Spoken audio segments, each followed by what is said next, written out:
శివాయ. ఓం నమో నారాయణాయ. సమ్మోహనకాల భైరవాయ నమో నమః. నరదృష్టి నివారణ సకల కర్మ దగ్ధ తులాభార కాల భైరవాయ నమో నమః. హరి ఓం. ఓం మహాదేవ్యై చ విద్మహే విష్ణుపత్ని చ ధీమహి తన్నో మహాలక్ష్మి ప్రచోదయాతు. హరి ఓం. మా ఛానల్కి స్వాగతం. చూస్తున్న వీక్షకులకు ప్రేక్షకులకు ప్రియ కాళ భైరవ భగవద్బంధులకి స్వాగతం పలుకుతూ మమ్మల్ని ఎంతగానో ఆదరిస్తూ ఉండబడినటువంటి ప్రియ సోదర సోదరీమణులకు అందరికీ కూడా ముందస్తుగా దీపావళి పండుగ శుభాకాంక్షలు. అలాగే కేదారేశ్వర వ్రత స్వాగత శుభాకాంక్షలు. మనమందరం కూడా కార్తీక మాసంలో మహాదేవుణ్ణి అభిషేకం చేసుకుందాం, సకల ఐశ్వర్యాన్ని ఆనందాన్ని పొందుదాం. 1వ తారీఖు 11వ నెల 2024 నుండి 30/11/2024 వరకు పుట్టినటువంటి వారందరికీ కూడా ముందస్తుగా జన్మదిన శుభాకాంక్షలు. గతంలో వివాహం చేసుకున్న వారికి వివాహ వార్షికోత్సవ శుభాకాంక్షలు. మీరు నిండు 100 ఏళ్ల ఆయురారోగ్యాల చేత మనం ఏదైతే అనుకుంటున్నామో అన్నింట్లా విజయం సాధించాలని మనసారా మహాదేవుణ్ణి కోరుకుందాం. ద్వాదశ రాశుల్లో గ్రహ గమనాలు ఒకసారి వీక్షింపచేద్దాం. వృషభ రాశిలో గురు సంచార స్థితి, కర్కాటక రాశిలో కుజ భగవానుడు నీచ గ్రహ సంచార స్థితి, కన్యరాశిలో కేతు సంచార స్థితి, తులారాశిలో బుధాదిత్య రాజయోగం రవి బుధ సంచార స్థితి, వృశ్చిక రాశిలో బుధ శుక్ర సంచార స్థితి, కుంభరాశిలో శుక్ర సంచార స్థితి, మీనరాశిలో రాహు సంచార స్థితితో ద్వాదశ రాశుల్లో గ్రహ గమనాలు ఈ విధంగా ఉన్నాయి. మీనరాశి వారు దీపావళి అమావాస్య శుక్రవారం స్వాతి నక్షత్ర సందర్భంగా లక్ష్మీదేవి అమ్మవారికి స్వాగతం ఎలా పలకాలి? ఒకవైపు ఏలనాటి శని ప్రారంభ సంచార స్థితిలో ఉండడం, అనేక రకాలుగా సతమవుతున్న వారందరూ కూడా ఈ చిన్న విధి విధానం పాటించడం వలన అద్భుతమైన ధనం మీనరాశి వారు సొంతమవుతుందని చెప్పి గమనించాలి. మీనరాశిలో ఏ నక్షత్రాలు వస్తాయిగా పూర్వాభాద్ర నక్షత్రంలోని చివరి 4వ పాదం, ఉత్తరాభాద్ర నక్షత్రంలోని 4 పాదాలు, రేవతి నక్షత్రం 4 పాదాలు కలిపితే మీనరాశి. అలాగనే చాలామందికి పుట్టినటువంటి కాల సమయంలో డేటా ఆఫ్ బర్త్లు సక్రమంగా లేనటువంటి కారణం వలన పేరు యొక్క మొదటి అక్షరాన్ని అనుసరిస్తూ రాశిని తెలుసుకునే ప్రయత్నం చేద్దాం. ది, దుమ్, షం, జా, ధా, దే, దో, చా, చి అక్షరాల వారందరూ కూడా మీనరాశి జాతకులే. మీనరాశి యొక్క అధిపతి దేవగురు బృహస్పతి. వీరికి ఏలనాటి శని ప్రారంభంలో ఉండడం, వచ్చే దీపావళి లోపల ద్వితీయార్థంలో ఉండడం, రాశిలోనే రాహు సంచారం చేయడము, తృతీయంలో గురు సంచార స్థితి చేయడం, సంతాన స్థానంలో కుజ భగవానుడు నీచభంగ రాజయోగ సంచార స్థితిలో ఉండడం, 7వ స్థానంలో కేతు సంచార స్థితి ఉండడం, అష్టమంలో రవి సంచార స్థితి ఉండడం, భాగ్యంలో బుధ శుక్ర సంచార స్థితి ఉన్నప్పుడు గ్రహాలు అంతగా అనుకూలించట్లేదు అని చెప్పి గమనించాలి. ఇలాంటి కాల సమయంలో ఈ దీపావళి పండుగ రోజున ఇంటి గుమ్మం దగ్గర ఒక ఎర్రటి గుమ్మడికాయను ఛేదింపచేయడం, నిమ్మకాయను కొబ్బరికాయ కొట్టి కూష్మాణ దీపాన్ని ఏర్పాటు చేసుకోవడం, పూజా మందిరంలో విశేషంగా మీ యొక్క జన్మ నక్షత్రం యొక్క ఛాయాచిత్రాన్ని ఉంచుకోవడం, అలాగనే మీరు ఆ యొక్క జన్మ నక్షత్ర మంత్రాన్ని యంత్రాన్ని ఉంచి లక్ష్మీదేవి స్వాగతం కొరకు లక్ష్మీ గవలను గోమతి చక్రాలను ఏర్పాటు చేసుకొని పంచామృతములతో అభిషేకం చేసుకొని ఈ యొక్క సంవత్సరం రాజు కుజుడు అవ్వడం వలన ఆ ఎర్రటి బట్టలో మూట కట్టుకొని సింహద్వారం పైన కానీ లేకుంటే బిరువాలో కానీ ఉంచుకున్నట్లయితే శనిదోషం తొలగి గ్రహయోగం కలిగి మీరు అనుకుంటున్న వృత్తులలో ఉద్యోగాల్లో వ్యాపారాల్లో అన్నింటా మీనరాశి వారు సొంతం అవుతుందని చెప్పి గమనించాలి. కనుక మీ యొక్క జన్మ నక్షత్ర ఛాయాచిత్రాన్ని మంత్రాన్ని యంత్రాన్ని లక్ష్మీ గవలను గోమతి చక్రాలను పూజ చేయించి వీడియో కాల్ ద్వారా చూపించి మీకు ప్రసాదంగా పంపించడం జరుగుతుందని చెప్పి గమనించాలి. కనుక మీనరాశి వారికి అద్భుతమైన రాజయోగానికి స్వాగతం పలుకుదాం, అష్ట కష్టాలకు స్వస్తి పలుకుతామని చెప్పి గమనించాలి. నవంబర్ మాసంలో 1వ తారీఖు నుండి 30వ తారీఖు వరకు ముఖ్యమైనటువంటి పండుగల గురించి క్లుప్తంగా సవివరంగా సంపూర్ణంగా తెలుసుకుందాం. 1వ తారీఖున ఆశ్వీజ మాస బహుళపక్ష అమావాస్య స్వాతి నక్షత్రంతో కూడుకున్నటువంటి శుక్రవారంతో కూడుకున్నటువంటి అమావాస్య, దీపావళి అమావాస్య కనుక మనమందరము కూడా అమావాస్య రోజు పూజ చేసుకోవడం వల్ల మహాలక్ష్మీదేవి అమ్మవారి యొక్క కృప కటాక్ష వీక్షణలు మనందరిపైన ఉంటాయి. కనుక అమ్మవారిని విశేషంగా భక్తి శ్రద్ధలతో పూజ చేసుకుందాం, ఇంటికి సాదర స్వాగతం పలుకుదాం. అదే రోజు నుంచి కేదారేశ్వర వ్రత కార్యక్రమాలు కూడా జరుగుతాయి. కనుక ఆనవాయితీ ఉండబడిన వారందరూ కూడా వ్రతాన్ని ప్రారంభించుకుందాం. 2వ తారీఖున కార్తీక మాస ప్రారంభము, కార్తీక మాస స్నానము, కార్తీక మాస దీపము, ఆకాశ దీపాన్ని వెలిగించుకోవడం, ఉప ఆవాస దీక్షలను మనం మట్టితో చేసినటువంటి పార్థివ సదాశివలింగ ఈశ్వర స్వామి వారికి యథాశక్తిగా అభిషేకం చేసుకోవడం వల్ల మనకు మాసాంతమను కూడా మహాదేవుడి యొక్క ఆశీస్సులు ఉంటాయని చెప్పి కోరుకోవాలి. అలాగనే మనకు 3వ తారీఖున భగినీ హస్తభోజనము అంటారు. అంటే సోదరిమణులు అంటే ఈ అన్నదమ్ముళ్ళు అక్కా చెల్లెల గృహానికి వెళ్ళి మనసారా వాళ్ళతో మాట్లాడి భోజనం చేసి రావడం వలన మృత్యుదోషాలు, అపమృత్యుదోషాలు తొలగిపోయి అందరు కుటుంబాలు కలిసి మమేకంగా జరుపుకునేటువంటి కార్యక్రమం అని చెప్పి గమనించాలి. అలాగనే మనకు మంగళవారం పూట అనగా మనకు 4వ తారీఖున నాగుల చవితి, అందులో మంగళవారం కనుక మనమందరము కూడా ఉప ఆవాసంగా ఉందాం, పుట్టలో పాలు పోద్దాం, పంచభూతాల ఆశీస్సులు పొందుదాం, సకల సర్పదోషాలు, నాగదోషాలు, చెవిడి, అలాగనే నరాల బలహీనత లాంటి సమస్యలు అనేక 64 రకాల దోషాలు తొలగిపోతాయని చెప్పి గమనించగలగాలి. 9వ తారీఖున అష్టమి శనివారం, కళవు వెంకటేశ్వర అన్నట్టుగా వెంకటేశ్వర యొక్క ఇష్టమైనటువంటి శనివారం, శ్రవణ నక్షత్రం అక్కడ రావడం వలన స్వర్ణాకర్షణ కాళభైరవ స్వామి యొక్క పూజలో పాల్గొద్దాం.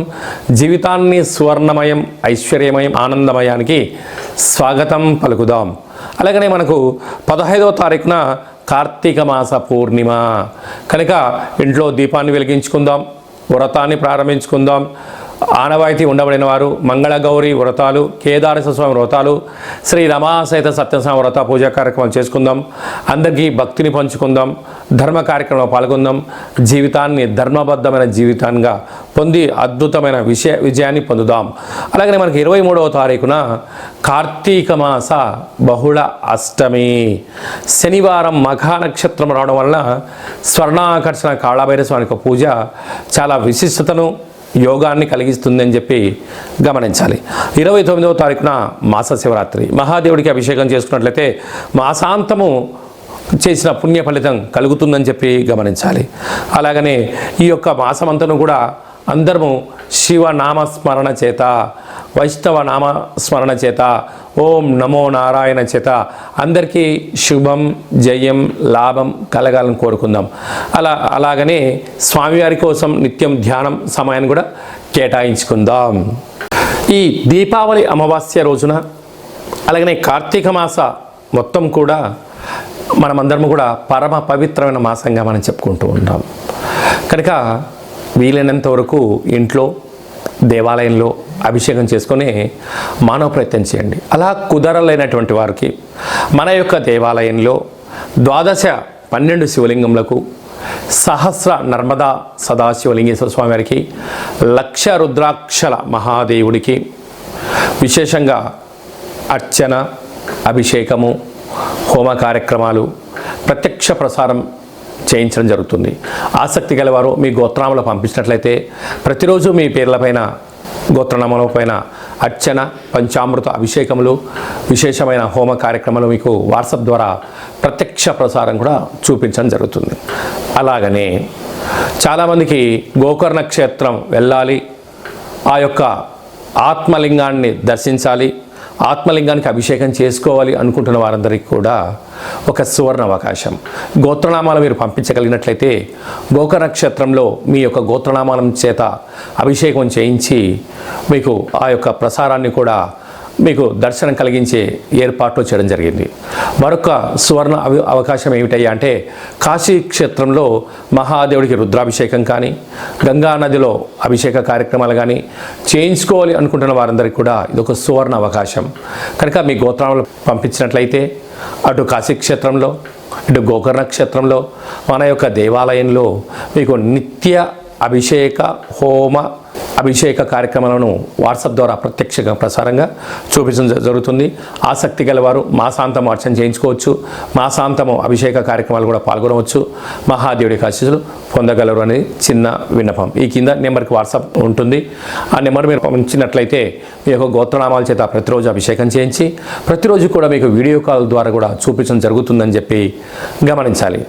అలాగనే ఈ యొక్క కార్తీక మాసంలో ఆ యొక్క ఆశ్వీజమాస అమావాస్య సందర్భంగా మహాలక్ష్మీదేవి అమ్మవారిని ఇంటికి మనం స్వాగతం పలకాలి అన్నట్లయితే ఈ యొక్క పాత్ర కంచు పాత్ర అంటారు. అందుకే కంచు మోగినట్టు కనకమ్ము మోగదు గదరా సుమతి అన్నట్టుగా ఉంటుంది. ఈ యొక్క పాత్ర యొక్క విశిష్టత ఒకసారి తెలుసుకుందాం. ఇలా ఒకసారి శబ్దం చేస్తే ఓంకార శబ్దం రావడం జరుగుతుంటుంది. పరమేశ్వరుడు ఓంకార శబ్దానికి అతీతుడు.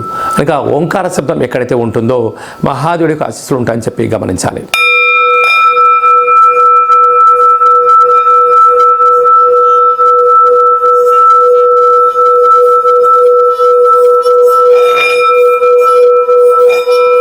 ఈ యొక్క శబ్ద తరంగాల్ని సృష్టించడం వలన ఈ యొక్క పాత్రలో 12 రాసులను కూడా అచ్చు వేయడం జరుగుతుంటుంది. అలాగా మనసులో 12 సార్లు ఓం నమ శివాయ, ఓం నమో నారాయణయ, ఓం శ్రీ స్వర్ణాకర్షణ కాల భైరవాయ నమో నమః అనే మంత్రాన్ని మనసులో 12 సార్లు అనుకొని అలా శబ్ద తరంగాలు సృష్టించడం వలన గృహంలో ఉండబడే జ్యేష్ఠాదేవి దరిద్ర దేవత ఈ శబ్దానికి తట్టుకోలేక బయటికి వెళ్ళడం, గ్రామంలో రాష్ట్రంలో దేశంలో సంచరించే లక్ష్మీదేవికి స్వాగతం పలుకుతామని చెప్పి గమనించాలి. ఈ యొక్క అక్షయ పాత్ర, ఒక కాలభైరవ స్వామి యొక్క పిరమిడు, డాలరు, కంకణము, 27 రకాల వస్తువులతో మీకు దిష్టి తీయించడము, అలాగనే మీకు పూజా కార్యక్రమాన్ని వాట్సాప్ కాల్ ద్వారా ప్రత్యక్ష ప్రసారంగా చూపించి ఈ యొక్క అక్షయ పాత్రను కూడా మీకు ఏర్పాటు చేయడం జరుగుతుందని చెప్పి గమనించాలి. కనుక కలియుగ కాలంలో కలిని, నరదృష్టిని, శత్రు ప్రభావాలని, యంత్ర మంత్ర తంత్ర తాంత్రిక పరమైన దోషాలు కానీ దుష్టగ్రహాలతో బాధపడే వాళ్ళు ఎవరైనా ఉన్నట్లయితే ఈ యొక్క పాత్రను ఇంట్లో ఉంచుకొని ఇలాగ దైవనామస్మరణ చేయడం వలన కాలభైరుడు యొక్క ఆశీస్సుల వలన అద్భుతమైన విజయం మన అందరి సొంతమవుతుందని చెప్పి గమనించాలి. ఆసక్తి గలవారు ఈ కింది నెంబర్కి ఫోన్ చేసి మీ గోత్రాలను పంపించినట్లయితే మీకు ఈ పాత్రను కొరియర్ ద్వారా మీకు అందజేయడం కూడా జరుగుతుందని చెప్పి గమనించాలి. ఇంకను ఈ మాసంలో ఇంకా అద్భుతమైన విజయం మనం సాధించగలగాలి అన్నట్లయితే సైంధవ లవణ ఉప్పు దీపము అంటారు. అనగా ఉప్పులందు హిమాలయన్ రాక్ సాల్ట్ అనేటువంటి సైంధవ లవణం ఉప్పు వేరయ్యా అని చెప్తూ ఉంటారు. కనుక ఉప్పు లేకపోతే రుచులు ఉండవు. అలాగనే ఉప్పు లేకపోతే మనిషి యొక్క జీవన విధానంలో అనేక రకాల మార్పులు కలుగుతూ ఉంటాయి. అలాగా సైంధవ లవణ ఉప్పు దీపాన్ని ఏర్పాటు చేయడం జరుగుతుంది. కనుక ఈ దీపాన్ని ఇంట్లో పెట్టుకున్నట్లయితే మినిమం 10 నుంచి 12 సంవత్సరాలు ఈ యొక్క దీపం వెలుగుతుంది. ఈ దీప కాంతి చేత ఆ యొక్క వేడి కారణం చేత ఉప్పు గాలిలో కలిసిపోవడం వల్ల ఇంట్లో నెగిటివిటీ కానీ దుష్టగ్రహ ప్రభావాలు కానీ ఏమీ ఉండవు అని చెప్పి గమనించాలి. మనకి ఏదైనా సమస్య ఉన్నట్లయితే ఒక్కసారిగా ఉప్పు కుప్పకూలిపోతుంది. ఆ తర్వాత మనం జాగ్రత్తగా ఉండాలని చెప్పి మనకి ఇండికేషన్స్ ఉంటాయి. కనుక ఈ ఉప్పు దీపంతో పాటు మనము ఒక్కొక్క నెలలో ఒక్కొక్క కాలభైరవ స్వామి వారు ఉంటారు. కనుక ఆ కాలభైరవ స్వామి యొక్క పూజ, ఈ యొక్క ఉప్పు దీపము, అబ్బాయిలకు మొలతాడు దారము, ఆడపిల్లలకు కాళ్ళు చేతులు కట్టుకునేటువంటి నరదృష్ట నివారణ కలిగించేటువంటి కొన్ని వస్తువులను కూడా మీకు అందజేయడం జరుగుతుంది అని చెప్పి గమనించాలి. మీ గోత్రనామాలు పంపించినట్లయితే వాట్సాప్ కాల్ ద్వారా పూజ చేయించి ఈ యొక్క సైంధవ లవణ స్వర్ణాకర్షణ కాళభైరవ స్వామి యొక్క దీపాన్ని పంపించడం జరుగుతుందని చెప్పి గమనించాలి. అలాగే మన వ్యక్తిగత జాతకం తెలుసుకోవాలనుకుంటున్నారా?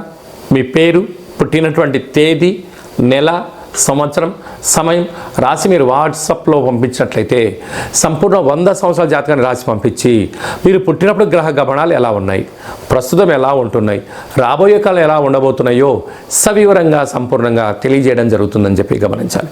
చాలామందికి పుట్టినటువంటి కాల సమయంలో డేటా ఆఫ్ బర్త్లు లేనటువంటి వారికి మీ యొక్క ఫోటో, మీ యొక్క పేరు, మీరు వయస్సు, ఏం చేస్తూ ఉంటారని చెప్పి రాసి వాట్సాప్లో పంపించగలిగినట్లయితే రమణ శాస్త్రం ద్వారా అనగా గవ్వళ ద్వారా భూత భవిష్యత్ వర్తమానాన్ని తెలియజేయడం జరుగుతుందని చెప్పి గమనించాలి.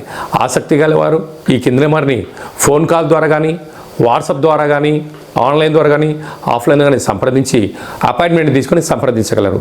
మన యొక్క కాళభైరవ స్వామి యొక్క దేవాలయంలో ఎవరైతే జ్యోతిషం చెప్పించుకుంటారో వారి యొక్క గోత్రనామముల చేత మన యొక్క దేవాలయంలో హోమ కార్యక్రమాలు జరుగుతున్నప్పుడు వీడియో కాల్ చేయించి చూపించి ఆ కాళభైరవుడికి ఆశీస్సులు ప్రసాదించేంత వరకు మిమ్మల్ని అన్నింటా ముందు తీసుకెళ్లే మానవ ప్రయత్నం చేయడం జరుగుతుంది. కనుక మనమందరం కూడా జ్యోతిష్యాన్ని తెలుసుకుందాం, కష్టాలకు దూరంగా పెట్టుకుందాం, ఐశ్వర్యానికి స్వాగతం పలుకుదాం. అలాగనే మన అబ్బాయి కానీ అమ్మాయి కానీ ఎంత ప్రయత్నం చేసినా వివాహం అవ్వడం లేదా, జాతకంలో ఎలాంటి యోగాలు ఉన్నాయి, ఎలాంటి దోషాలు ఉన్నాయో తెలుసుకొని వాటిని ముందు తీసుకెళ్లే ప్రయత్నం చేద్దాం. అలాగా వివాహ కాల సమయంలో అబ్బాయికి కానీ అమ్మాయికి కానీ గణాలు, గుణాలు, వారి వివాహ తదనంతరము సంతానము యోగాలు ఎలా ఉన్నాయో కూడా వివాహ పంతను కూడా చూడడం మన యొక్క దేవాలయ ప్రత్యేకత అని చెప్పి గమనించాలి. భార్యాభర్తలు తరచుగా గొడవ పడుతున్నారా, జాతకంలో ఎలాంటి ఇబ్బందులు ఉన్నాయి, ఎలాంటి చేర్పులు మార్పుల చేత మీరు ఇద్దరు మళ్ళీ కలిసి ఉంటున్నారు, చిన్న చిన్న సమస్యలకే నెగిటివిటీ ద్వారా కానీ పోలీస్ స్టేషన్లని, కోర్టు అని విడిపోవడాలని అలాంటి ప్రయత్నం చేస్తూ ఉంటారు చాలామంది. దయచేసి అలా చేయొద్దు. మిమ్మల్ని నమ్ముకొని మీ తల్లిదండ్రులు, మీ పిల్లలు, మీ కుటుంబం అనేవి అనేకంగా ఉంటాయి. కనుక తప్పులు అనేటువంటి ప్రతి చోట జరుగుతూ ఉంటాయి. కనుక వాటిని సరిదిద్దుకొని ముందుకు తీసుకొని వెళ్ళినటువంటి వారే మహానుభావులుగా మిగిలిపోతారు. కనుక మీ యొక్క జాతకంలో అలాంటి ఏమైనా ఇబ్బందులు ఉన్నట్లయితే ఈ కింద నెంబర్ మీరు సంప్రదించినట్లయితే శ్రీ పార్వతీ పరమేశ్వరులు, లక్ష్మీ సమేత వెంకటేశ్వర స్వామి వారు, బ్రహ్మ సమేత మహా సరస్వదేవ అమ్మవారు ఎలా కలిసి ఉంటారో అలాగే మీరు కలిసి ఉండడానికి ఆధ్యాత్మిక సలహాలు సూచనలు ఇవ్వడం కూడా జరుగుతుందని చెప్పి గమనించాలి. అలాగనే చాలామందికి వాస్తు జ్యోతిష్యం తెలుసుకోవాలి, నేర్చుకోవాలి అనుకుంటున్న వారందరికీ కూడా మన యొక్క దేవాలయంలో జ్యోతిష్యం నేర్పించబడును. చాలామందికి కాళభైరవ మంత్రాన్ని ఎలా సాధన చేయాలి, మంత్రాన్ని ఎలా ఉపదేశించుకోవాలనుకుంటున్నారు వారందరికీ కూడా మన యొక్క దేవాలయంలో 12 మాసాలలో 12 రకాల కాళభైరవ స్వామి ఉంటారు. ఒక్కొక్క నెలలో ఒక్కొక్క కాళభైరవ స్వామి ఉంటారు. వారి యొక్క మంత్రాన్ని మీకు ఉపదేశించడం జరుగుతుందని చెప్పి గమనించాలి.